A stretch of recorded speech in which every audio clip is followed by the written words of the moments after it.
professeur Bétam aujourd'hui dans la session oncobiologie organisée par l'équipe de la revue médicale Ma Santé Ma Vie lors de la 3e édition de Healthcare Expo. Si vous pouvez nous éclairer par rapport à votre vision globale sur l'oncobiologie et son intérêt et son apport aussi dans le diagnostic thérapeutique et suivi en cancérologie.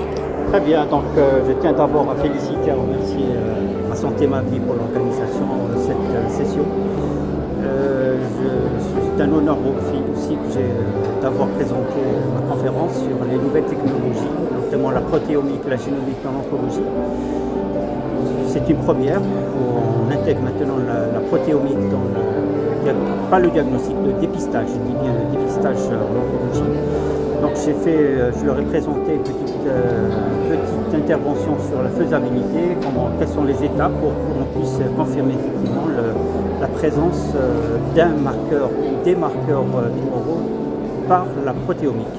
Parce qu'en fait la génomique maintenant effectivement elle a fait un progrès très important, notamment dans la PCR, dans le diagnostic avec la PCR à temps réel, avec les marqueurs ce qu'on appelle les marqueurs circulants, les marqueurs qui sont à l'intérieur des tissus. Donc par rapport aux marqueurs circulants, effectivement, il reste toujours un point d'interrogation par rapport à la sensibilité et la spécificité. Donc on ne peut pas diagnostiquer une maladie oncologique, un cancer, rien que par les facteurs tumoraux circulants. C'est pas possible, donc il faut les compléter.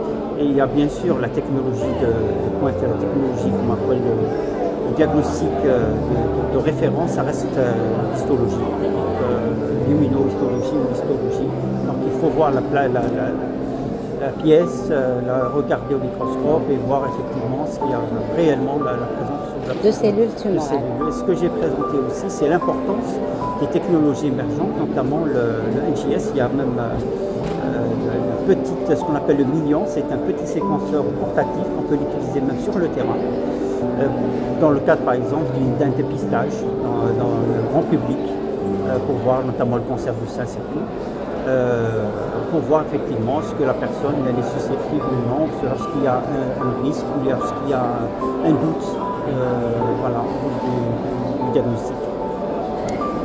On a eu, bien sûr, lorsqu'on fait un constat, il faut qu'on trouve une solution. Donc moi j'ai fait un constat qu'on n'a pas une spécialité qui nous manque, c'est l'interprétation des résultats. Parce qu'on peut avoir la technique, on peut avoir le matériel, on peut avoir les résultats, mais c'est des résultats qui seront générés, mais d'une manière très importante.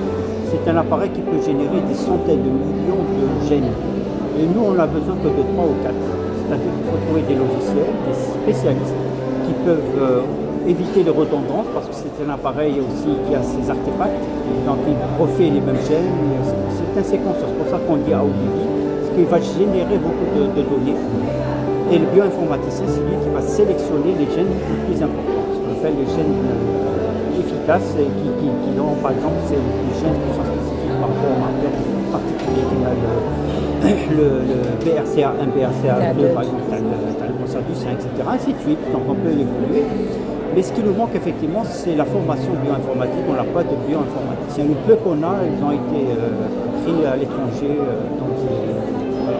Merci. Professeur, je pourrais aussi placer une question par rapport aux tests génétiques. Vous avez quand même une large connaissance par rapport à l'utilisation des tests génétiques qu'en Europe ou même l'Amérique, que ce soit les États-Unis ou le Canada, ou d'autres pays qui ont commencé depuis plus de 5 ans d'utiliser les tests génétiques pour étudier le génome, et ils pourront être aussi d'une grande efficacité apport par rapport aussi au diagnostic et même le suivi et s'il y a éventuelle métastase.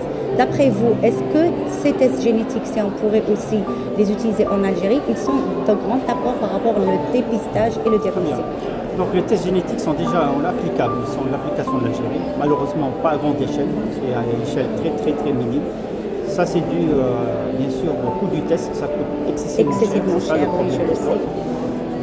Par contre, ce qu'on peut faire, c'est-à-dire on est en train de courir pour faire intervenir la sécurité sociale. si la sécurité sociale peut fédérer cette approche pour le dépistage, au moins pour le dépistage, ça va régler un problème immense et ça va vraiment régler un problème financier pour notre pays. Parce que la prise en charge d'un cancéreux, c'est excessivement cher. Par contre, si on fait un dépistage précoce, on arrive dès le départ, avant l'apparition du cancer, avant l'apparition des symptômes du cancer, déjà le traitement il est n'est pas aussi coûteux que le traitement lorsque le cancer est déclenché. Voilà. Donc là, c'est très important. On est en train de préparer un papier dans ce sens.